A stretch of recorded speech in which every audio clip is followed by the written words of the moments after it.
بڑوالی مسجد بابو کٹیبہ رام گنج آپ اسٹیج پر تشریف لائے. اسٹیج آپ کے حوالے، سامعین آپ کے حوالے. اللہ تبارک و تعالی آپ کے خطاب سے ہم تمام کو مستفید ہونے کی توفیق نصیب فرمائے.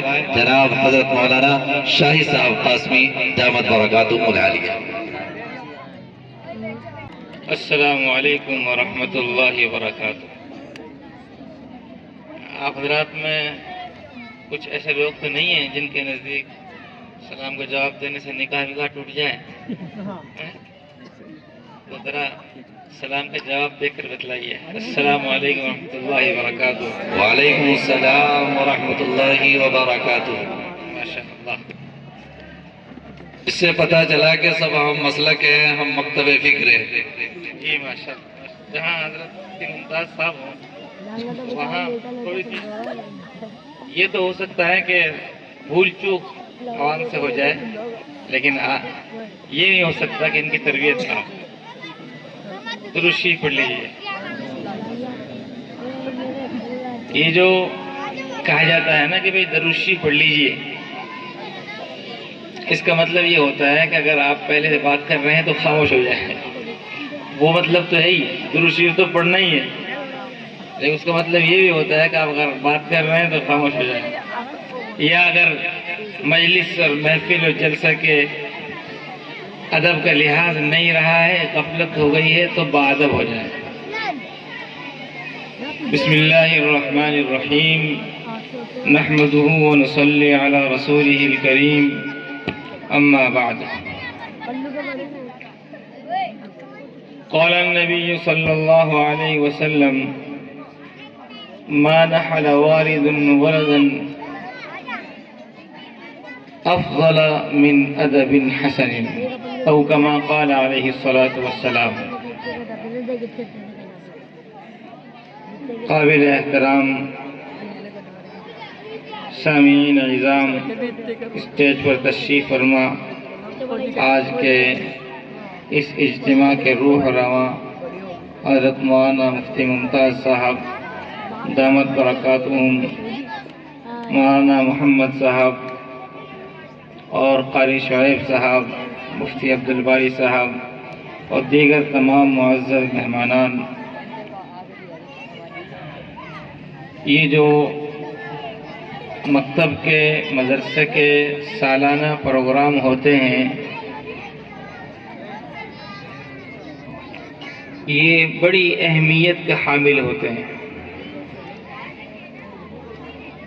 ایک تو سال بھر کی کارکردگی مکتب والے سامنے رکھتے ہیں کہ سال بھر کیا پڑھا گیا، کیا پڑھایا گیا، اور اپنے عزائم کو سامنے رکھتے ہیں کہ آئندہ ہمارے عزائم کیا ہیں. جہاں تک ان بچوں کی بات ہے تو بچوں کے لیے سالانہ پروگرام کسی شادی بیاہ کی خوشی سے کم نہیں ہوتا ہے. جب کسی گھر میں شادی ہوتی ہے، کوئی تقریب ہوتی ہے، تو سب سے زیادہ خوشی بچوں کو ہوتی ہے. اسی طریقے سے بچوں کو سالانہ پروگرام کی خوشی ہوتی ہے. اس لیے میں کہا کرتا ہوں کہ چھوٹا اور بڑا تو ہو سکتا ہے، لیکن یہ پروگرام ناغا نہیں ہونا چاہیے. ہوتا کیا ہے کہ جو مکتب کے ذمہ دار ہوتے ہیں، اگر ان کے ساتھ کچھ معاونین لگ جاتے ہیں، کچھ حوصلہ افزائی کرنے والے لگ جاتے ہیں، تو پروگرام ہو جاتا ہے. اور کبھی کچھ کمی ہو جاتی ہے تو یہ پروگرام ناغا بھی ہو جاتا ہے. بچوں کے لیے حوصلہ افزائی کے تعلق سے تعلیمی میدان میں آگے بڑھنے کے اعتبار سے یہ سالانہ پروگرام انتہائی ضروری ہے.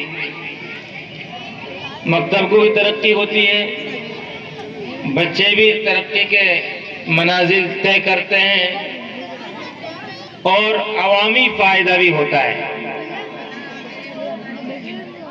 بہت سے حضرات یہ سمجھ رہے ہوں گے کہ سالانہ پروگرام کا ایک سلسلہ ہے، شعبان کے مہینے میں سالانہ پروگرام ہوتے ہیں، ایسے یہ بھی ایک پروگرام ہے، جبکہ ایسا نہیں ہے، اس کے پیچھے بڑی محنت ہوتی ہے۔ آپ نے دیکھا ہوگا کہ بہت سے چھوٹے چھوٹے بچے، کسی نے حمد کے عنوان پر، کسی نے نعت کے عنوان پر آپ کے سامنے کلام پیش کیا، کسی نے قرآن کے موضوع پر تقریر کی، اور اتنی طویل اور لمبی تقریر کہ ایک جلسہ کے لیے وہی ایک تقریر کافی ہے۔ کسی نے ماں باپ والدین کے احسانات پر نظم پڑھی۔ میں بڑی غور سے سن رہا تھا کہ ان بچوں کو کتنی قیمتی قیمتی چیزیں یاد کرائی گئی ہیں، اور ہر بچے نے ایسا پروگرام پیش کیا ہے کہ بچوں کے پروگرام ہی کافی تھے۔ ہم تو اس لیے آ گئے تاکہ ایک مثال مشہور ہے کہ انگلی کٹا کر شہیدوں میں نام لکھوا لیا جائے، ہم بھی اس میں شریک ہو جائیں۔ ہم چاہے یہاں بیٹھے ہوں، چاہے سامنے بیٹھے ہوں، سب اس میں اگر حسن نیت کے ساتھ، صحیح نیت کے ساتھ اگر ہم اس میں شریک ہیں تو ہم بھی اس مکتب کے معاون ہیں۔ گرامی قدر بزرگ اور عزیز دوستو، ہر باپ اور ہر ماں یہی چاہتا ہے کہ میں اپنی اولاد کو کچھ دے جاؤں، کچھ کر جاؤں۔ کتنے لوگ ہیں، زیادہ تر لوگوں کی فکر ہوتی ہے کہ ان کے لیے مکان کا نظم ہو جائے، دکان کا نظم ہو جائے، کاروبار کا نظم ہو جائے، کم از کم میرے جیتے جی میرے بچوں کی شادی بیاہ ہو جائے۔ ہر والدین کی یہ تمنا ہوتی ہے، لیکن سرکار دو عالم جناب حضرت محمد الرسول اللہ صلی اللہ علیہ وسلم کے ارشاد گرامی یہ ہے کہ کسی باپ کا کوئی ہدیہ، کوئی عطیہ، کوئی تحفہ، کوئی وراثت اس سے بہتر نہیں ہے کہ اپنی اولاد کو وہ بہترین علم اور اچھا ادب سکھا کے چلے جائے۔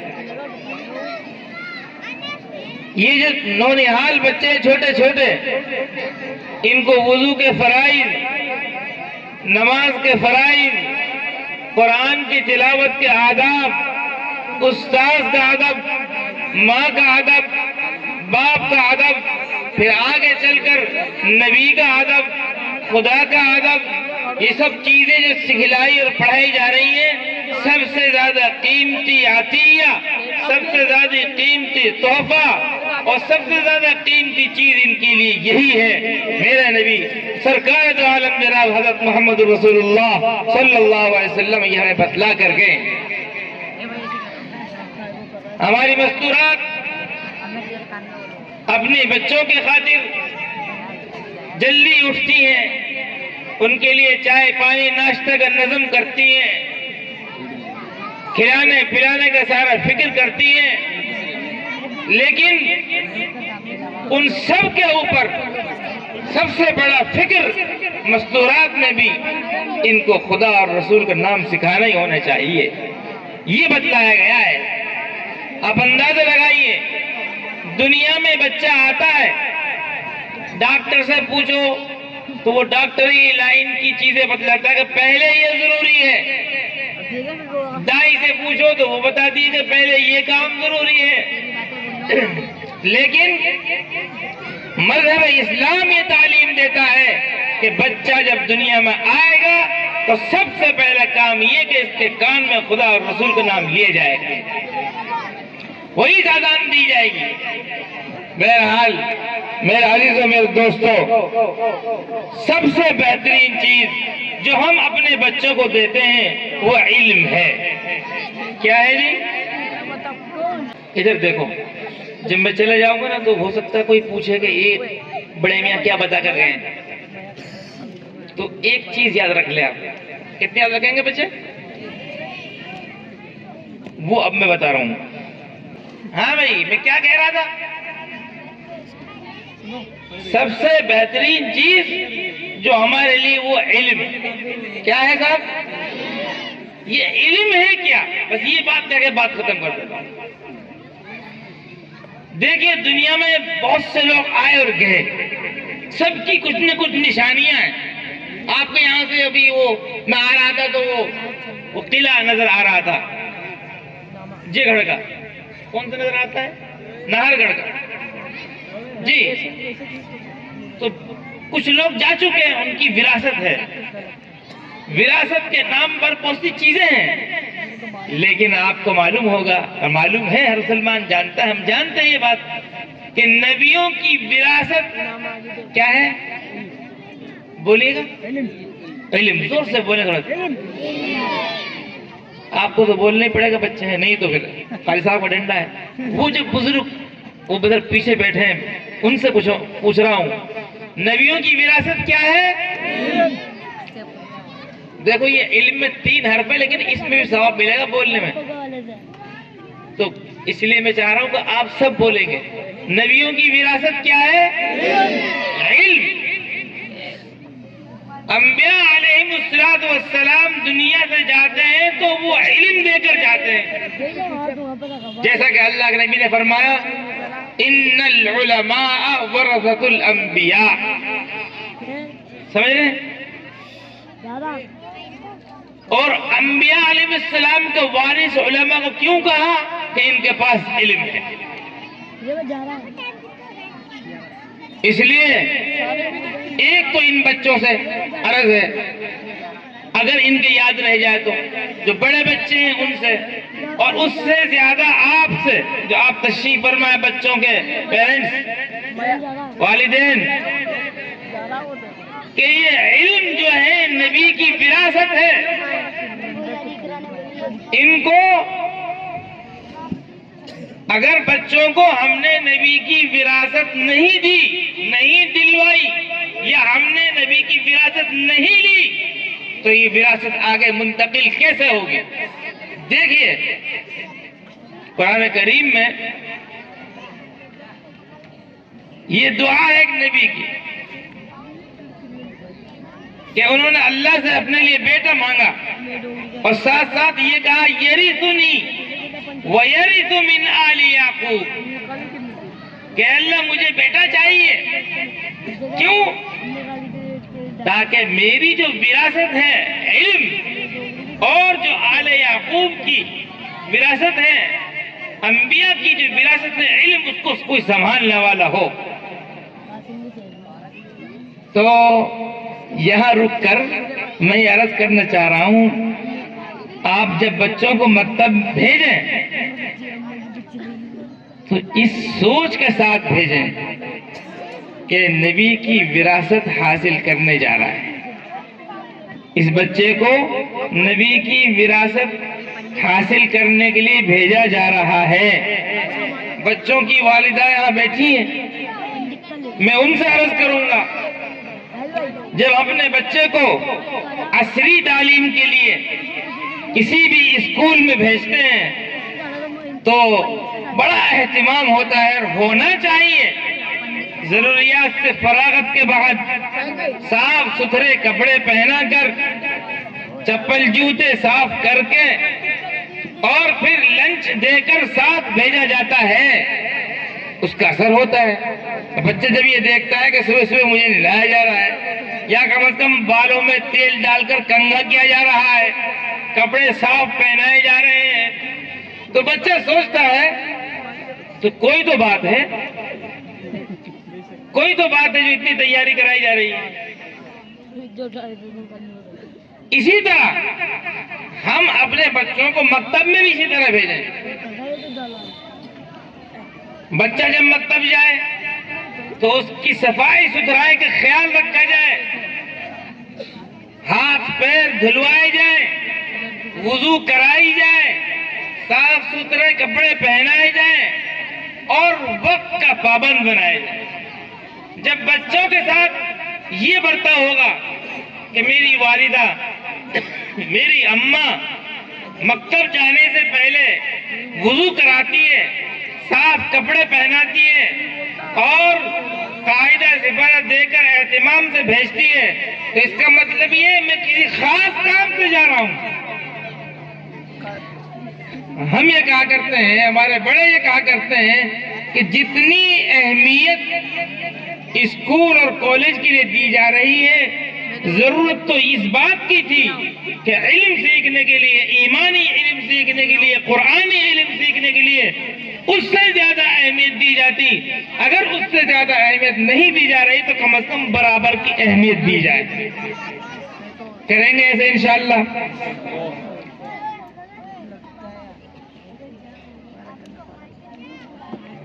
بس میں اپنی بات کو سمیٹ رہا ہوں اور آپ حضرات سے اسی گزارش پر اپنی بات کو ختم کر رہا ہوں کہ جو یہ ہمارے یہاں باغ لگے ہوئے ہیں، یہ جو مکاتب کا نظام ہے، یہ جو پڑھا اور پڑھایا جا رہا ہے اور اس کے پیچھے جو محنت کی جا رہی ہے، جو وقت دیا جا رہا ہے، اس کی مزید قدردانی کی ضرورت ہے۔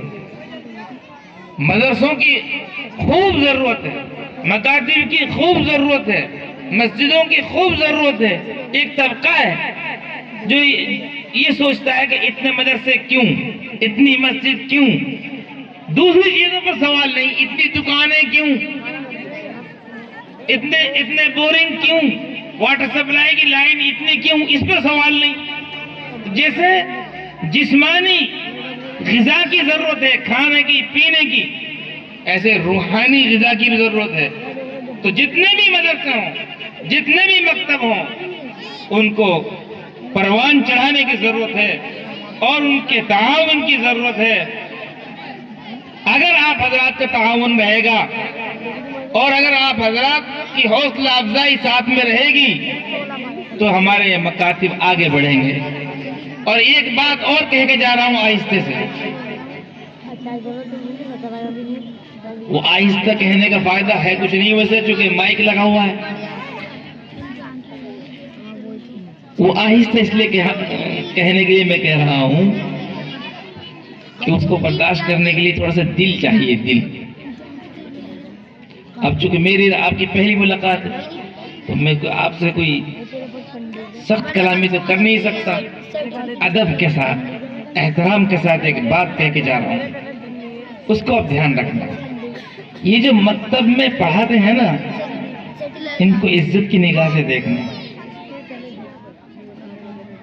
کیا کہا میں نے؟ پڑھانے والوں کو عزت کی نگاہ سے دیکھنا۔ ذرا ایک دفعہ آپ بولیے، پڑھانے والوں کو عزت کی نگاہ سے۔ اب ایک پوائنٹ کی بات میں کہہ رہا ہوں، باریک سی بات ہے لیکن نگینے کے سوراخ سے زیادہ باریک نہیں ہے۔ جب آپ اس میں سوراخ کر سکتے ہیں تو یہ باریک بات بھی سمجھ سکتے ہیں۔ یہ صاحب پڑھا رہے ہیں بچوں کو اور کسی وجہ سے آپ کا مزاج یہ ہے کہ آپ ان سے ادب کے دائرے سے باہر، دائرہ ادب سے باہر نکل کر گفتگو کر رہے ہیں صاحب، یا اور ہندی کر دیتا ہوں، چلو ان کو آپ گری نگاہ سے دیکھ رہے ہیں۔ کنیکشن کیا ہے، وجہ کیا ہے، سبب کیا ہے، علت کیا ہے؟ آپ کی نظروں سے یہ صاحب گرے کیوں؟ ظاہر سی بات ہے کہ مولوی ہے اس لیے، یہ معلم ہے اس لیے، یہ بچے کو پڑھاتے ہیں اس لیے، لنک یہی ہے۔ دھیان رکھنا، اس کا خمیازہ یہ بھگتنا پڑے گا کہ آپ کے بچے نہیں پڑھ سکیں گے۔ دنیاوی نالج آپ اختیار کر سکتے ہیں، حاصل کر سکتے ہیں، لیکن یہ قرآن کا علم ہے نا، سراپا ادب کی لائن کا علم ہے، یہ ادب کی لائن سے آتا ہے۔ یہ حضرات تشریف فرمائے علماء کرام، ان سے آپ معلوم کرنا کہ مدرسوں میں ایسے بہت سے بچے ملیں گے جو کن ذہن تھے، پڑھائی میں محنت نہیں کی، لیکن استاذوں کی خدمت کی وجہ سے وہ چمک گیا۔ ایسے لوگ ملیں گے جنہوں نے علماء کو عزت کی نگاہ سے دیکھا، اساتذہ کی عزت کی، احترام کیا، اللہ نے ان کے بچوں کو کامیاب کر دیا۔ میں بہت ڈیٹیل میں نہیں جا سکتا، لیکن اپنی آنکھوں دیکھی بات میں کہہ رہا ہوں، میں نے اپنی آنکھوں سے ایسے لوگوں کے بچوں کو دیوالی پر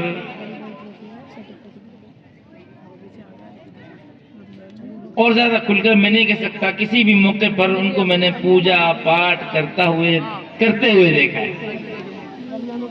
جمعہ پڑھنے آپ جا رہے ہیں تو وہ لوگ جو معلم کی مخالفت کرتے ہیں ان کے بچے جمعہ تک نہیں پڑھتے۔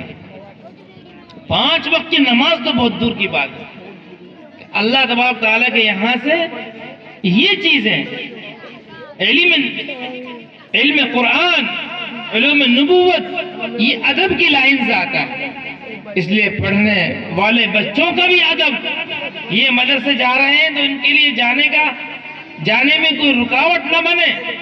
پڑھانے والا معلم اس کا ادب، پڑھانے والی معلمہ اس کا ادب، حتیٰ کہ وہ چیز، وہ آلہ جو علم میں سیکھنے سکھانے میں استعمال ہو رہا ہے اس کا ادب۔ اگر ہم اس پر آئیں گے، ان کو عزت کی نگاہ سے دیکھیں گے، ان کو محبت کی نگاہ سے دیکھیں گے تو انشاءاللہ پھر وہ دن دور نہیں کہ اس کی برکتیں ہمیں اللہ تعالیٰ ضرور عطا فرمائے گا، اور ہم اپنی آنکھوں سے اپنی زندگی میں قرآن کریم کی برکتوں کو دیکھیں گے۔ اس لیے میرے گرامی قدر بزرگوں عزیز دوستو، آج کا آپ کے پروگرام یقیناً بڑی محنت لگی ہے، اس کے پیچھے بڑی قربانی لگی ہے، اور جیسا کہ فرمایا کہ پہلا پروگرام ہے، جب پہلا پروگرام آپ حضرات کا ایسا ہے تو انشاءاللہ پھر نمبر 2 اور 3 اور 4 انشاءاللہ جب پروگرام کا سلسلہ چلے گا تو انشاءاللہ بہت بڑا ہوگا انشاءاللہ۔ پہلے دن ہوتا ہے، سمجھ رہے ہیں آپ؟ پہلی باری ہوتی ہے، وقت پر پکارنا، وہ کہتے ہیں اول وقت نماز اول وقتی ہوتی ہے، کہتے ہی آ جانا ایک پہلے ہی بول پر اس کی بات ہی الگ ہوتی ہے۔ حضور نے فرمایا کہ وہ صحابہ جو شروع میں اسلام لیا ہے مکہ فتح ہونے سے پہلے، ان کو بعد والے نہیں پہنچ سکتے، تو پہلے پروگرام میں آپ شریک ہیں، تو ہماری اور آپ کی جو نیت ہے نا جی، اس کا اثر ہوگا آئندہ۔ اس لیے ہم یہ نیت کریں کہ انشاءاللہ آئندہ اس سے زیادہ ہم تعاون کریں گے انشاءاللہ۔ جس نے جان کا، وقت کا، مال کا، دامے دل میں سخن نے جو بھی تعاون پیش کیا ہے، ہم یہ نیت کریں گے انشاءاللہ آئندہ اس سے زیادہ تعاون پیش کریں گے انشاءاللہ۔ نقد آپ سے میں کچھ مانگ نہیں رہا ہوں، تو آپ انشاءاللہ کہنے لئے تیار نہیں ہو رہے، آئندہ زیادہ تعاون پیش کریں گے، اور زور سے ذرا ماشاءاللہ۔ اللہ تعالیٰ آپ کو خوش خرم رکھے، دین کا داعی بنائے، اسلام کا سپاہی بنائے، قرآن کا خادم بنائے۔ رمضان کا مہینہ آ رہا ہے، رمضان کے مبارک مہینے میں 5 وقت نماز تو پڑھنی ہی ہے، یہ دعا بھی کرنے کا اللہ تو ہم کو اور ہمارے نسلوں کو دین کا خادم بنا دے۔ کیا دعا کریں گے انشاءاللہ؟ اے اللہ تو ہم کو اور ہماری نسلوں کو دین اسلام کا خادم بنا دے، کریں گے انشاءاللہ۔ اللہ تبارک تعالیٰ مجھے بھی اور آپ کو عمل کی توفیق عطا فرمائے۔ وآخر دعوانا الحمدللہ رب العالمین۔